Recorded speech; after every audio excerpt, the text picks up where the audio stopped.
Shalom dari Jakarta, Indonesia. Selamat berjumpa kembali dengan Berti Wauruntu dalam khotbah singkat melalui YouTube dan media sosial lainnya. Bulan Mei, minggu ke-19 tahun 2022. Khotbah singkat bertemakan serupa tapi tidak sama. Namun terbatas pada 3 topik. Topik 54. Bertuhan tapi tidak baik. Dan tidak bertuhan tapi baik. Topik 55. Logos dan Rema. Kedua video dari kedua topik sudah tersedia pada akun YouTube saya, Berti Wauruntu. Silakan saksikan. Topik ke-56. Kekuatan manusia atau Tuhan. Kita masuk dalam topik 56.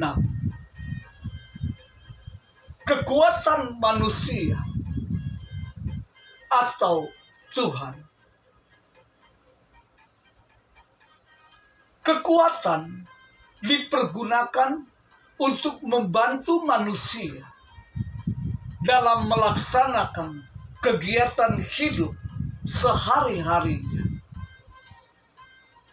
sehingga manusia selalu memelihara tubuhnya agar selalu berada dalam kondisi sehat dan kuat.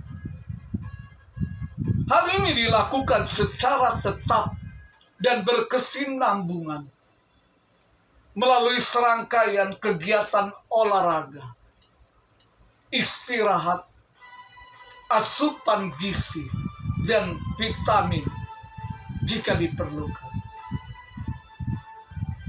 Namun tidak semuanya bisa dilakukan secara konsisten, sehingga tubuh manusia seringkali tidak bisa menyediakan kekuatan yang memadai untuk menopang setiap aktivitas kehidupan.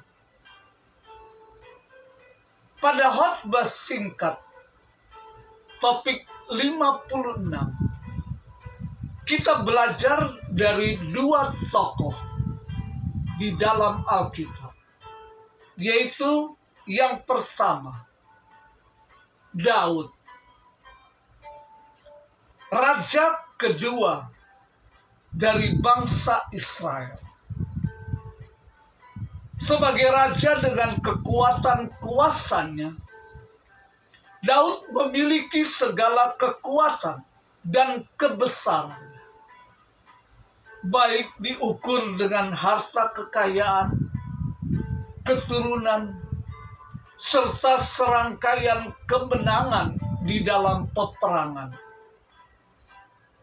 Namun Daud sadar akan kekuatannya yang terbatas, sehingga Daud lebih mengandalkan kekuatan Tuhan.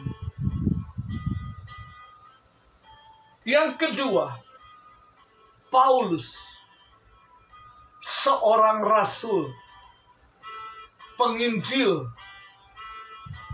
guru, dan jawatan-jawatan pelayanan lainnya. Paulus seorang dengan memiliki latar belakang pendidikan yang tinggi saat itu. Ia juga keturunan Yahudi dan memiliki pemahaman atas hukum Taurat.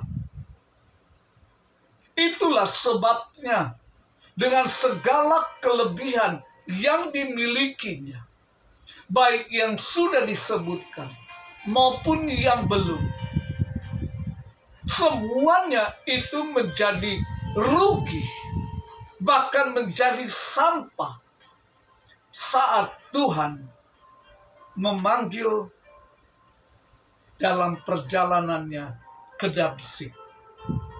Kisah pasal 9 ayat 2 sampai 25. Kita kembali kepada pribadi Daud. Mazmur 20 ayat 6 sampai 9 adalah bagian dari doa yang dibuat oleh orang-orang Israel yang berkumpul sebelum melakukan pertempuran. Daud mengungkapkan keyakinannya bahwa Tuhan lebih kuat daripada kereta, daripada kuda. Meskipun Daud sadar dan tahu bahwa pada zaman kuno, kuda terutama berguna untuk perang. Kereta juga dirancang untuk tujuan militer. Di dalam kitab Keluaran, kita melihat bahwa orang Mesir diperlengkapi dengan kereta dan kuda ketika mereka mengejar orang Israel yang saat itu siap keluar dari tanah Mesir dan berhadapan dengan Laut Merah. Namun, seperti kita ketahui, kereta dan kuda yang dimiliki oleh umat Mesir pada saat itu tidak sebanding dengan kekuatan Tuhan. Tuhan memindahkan roda-roda kereta, menyatukan air Laut Merah, dan menenggelamkan kereta, kuda, dan masinisnya. Bahkan sampai peristiwa berikutnya, yaitu air bah. Keluaran 14 ayat 21-29.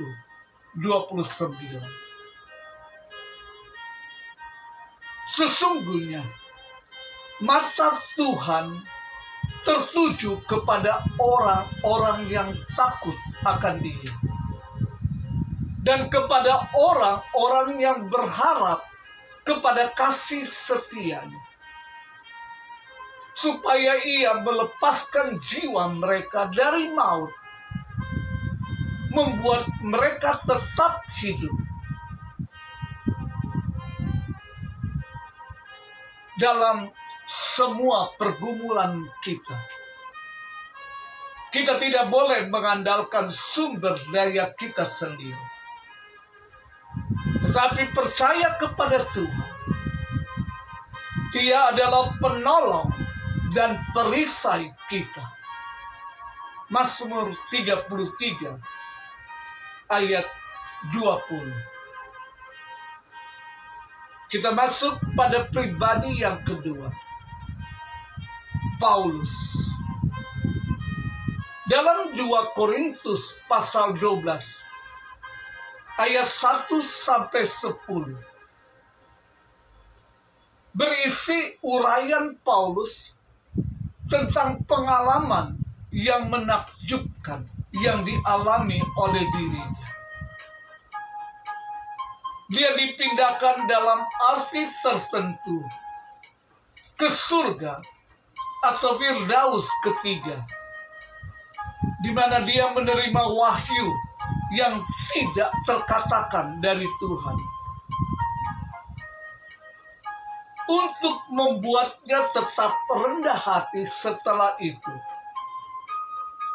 Tuhan memberi duri dalam daging dan menolak untuk mencabutnya, meskipun Paulus memohonnya. Sebaliknya, Tuhan memberitahu Paulus bahwa kasih karunia-Nya lebih dari cukup, bahwa kuasa-Nya menjadi sempurna di dalam kelemahan Paulus. Paulus menyatakan sekali lagi bahwa ia akan bermegah dalam kelemahannya dan puas dengan penderitaannya. Karena Paulus tahu saat dia lemah, jelas membuktikan bahwa Kristus berkuasa. Entah bagaimana Paulus memahami jawaban Tuhan. Paulus menyadari tujuan penyakit itu adalah untuk menjaga kerendahan hati. Kelemahan yang terus-menerus dalam kehidupan Paulus membantunya agar tidak menjadi sombong. Sebaliknya, Tuhan menyatakan kasih karunia-Nya sepenuhnya mampu menyediakan segala yang dibutuhkan Paulus dalam menanggung penderitaan ia alami. Tuhan memberitahu kepada Paulus bahwa kuasa-Nya menjadi sempurna di dalam kelemahan. Kata Yunani untuk cukup di sini adalah arche, yang berarti daya tahan, kekuatan, atau kepuasan. Paulus telah menulis bahwa ia hanya akan bermegah dalam kelemahannya. 2 Korintus 12 ayat 5. Dan sekarang ia menambahkan antusiasme. Dia akan senang hati menyombongkan kelemahannya, termasuk duri dalam dagingnya.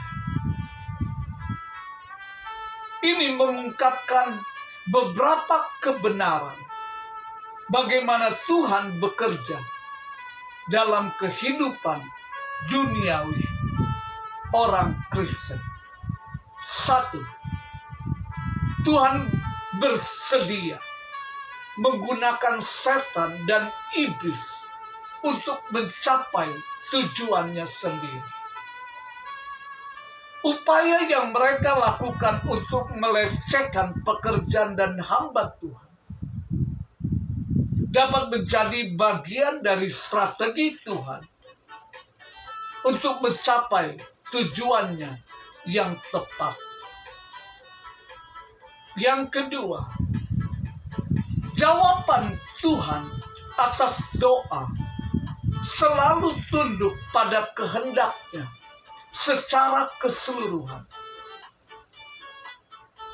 Dia mungkin menjawab tidak untuk permintaan untuk meringankan beban orang percaya, terlepas dari apakah beban itu berasal dari setan atau tidak. Jika penderitaan membantu seorang Kristen lebih bergantung pada Tuhan, itu mungkin menyelesaikan dalam diri kita apa yang Dia inginkan. Yang ketiga, ini juga menunjukkan kepada kita bahwa perhatian utama Allah bagi anak-anaknya bukanlah kehidupan fana yang mudah dan santai. Tujuan pertamanya agar kita mempercayainya. Itu berarti membiarkan Kristus menjadi kuat di tempat kita lemah. Dan tidak membenci Dia karena membiarkan kita mengalami kelemahan. Sebagai langkah keputusan, sekaligus implikasi bagi setiap umat percaya, mengandalkan pada kekuatannya sebagai manusia atau kekuatan yang bersumber dari Tuhan. Biarlah keduanya yang nampaknya serupa tapi tidak sama bisa membuka mata rohani kita. Seringkali, baik disadari atau tidak, kita tidak bisa membedakan keduanya dengan jelas. Akan nampak jelas jika berakhir dengan keberhasilan.